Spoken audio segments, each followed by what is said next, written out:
Guys, Rideshare guy here, and today I've got a video for you about should I worry about my Uber rating as a new driver? So if you guys are a new driver, new Uber driver out there, you're probably wondering about what's going on with this rating system, right? It's not like a traditional rating system. It's probably not like anything you've ever seen before, right? A 4-star rated restaurant on Yelp is an awesome restaurant. That's something I'm going to go try, somewhere I'm going to go eat. But a 4-star rated Uber driver is someone who's going to be kicked off the platform, who's going to be shunned from the rideshare community.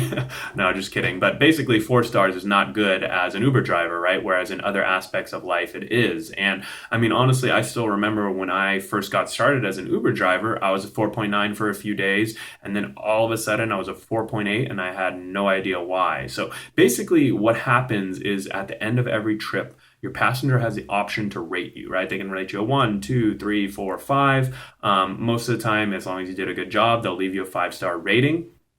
And, but the thing that you have to keep in mind is that your passenger has the option to rate you, right? They don't have to rate you at the end of every trip. So probably a majority, maybe 50, 60, 70% of passengers will rate you after the trip's over. A little notification pops up on their Uber app and they'll go ahead and leave you a rating. Some might rate you a few days later, and then some might never rate you. But over time, right, as you get hundreds and hundreds of rides under your belt, a bad rating here and there, it won't have a big impact, right? You get 1, 2, or 3-star rating, a 4-star rating. Once you have hundreds of 5 stars, it really won't have a huge impact. But when you're first getting started and you only have a few 5-star ratings, obviously just one 3-star rating can drop you all the way down to a 4.8 or a 4.6 or even like a 4.4 or like a 4-star rated driver, right? But it's only because you have such few amount of rides, right? So the question that is really, should you care about your rating when you're first getting started? And the answer is sort of. Uber cuts you some slack when you're first getting started. They may not require that you're a 4.6 after 5 rides or anything like that, right?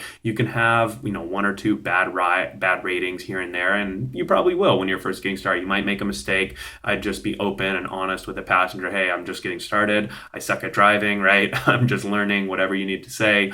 But after 30 or 50 rides, they'll give you a little bit of slack, right? They might allow you to have a 4.6 after 30 rides, or a 4.7, 4.5 after 50 rides, somewhere in that range, right? They'll cut you some slack within those first 30 to 50 rides, and it does depend on your market, but if your ratings are too low, they'll let you know, right? They should email you, they should text you, give you kind of notifications that say, hey, you're at 20 rides, you need to bring your rating up to a 4.6 by the time you get to 50 rides or 40 rides. And every market is different, but it's usually along those lines. Basically, they'll cut you some slack.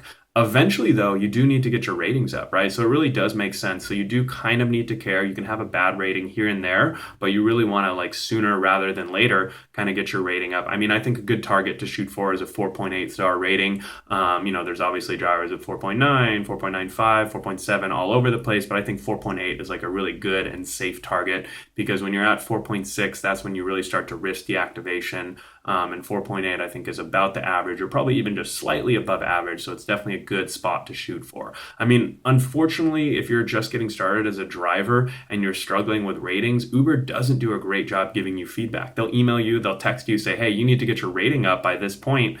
But they don't always, offer you much in the way of training. They might send you to a class where you have to pay $60 just to get your ratings back up. But there are a lot of things, there are a lot of tactics and strategies you can use and figure out on your own. And basically, kind of what you need to know is, don't worry too much about the ratings, right? If you're constantly thinking about what can I do better, right? It's going to stress you out, and then you'll probably even make you worse. So I wouldn't worry about it too much. As you do more and more rides, hopefully your score is going to go up, right? If your score isn't going up though, as you do more and more rides, you really want to assess what you're doing, or maybe even what you're not doing, right? And I kind of always recommend just a couple quick tips that you go out and take some rides as a passenger, right?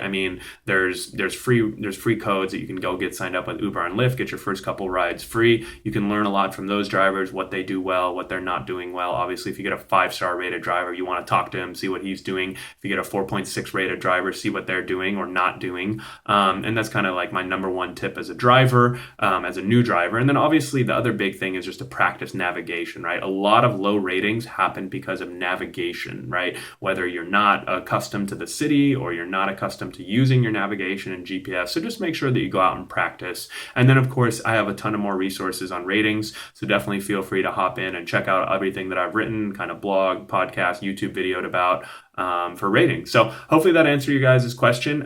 If you have anything else for me, definitely feel free to like, comment, subscribe, and I'll make sure that I get back to you if you have any questions. All right, take care.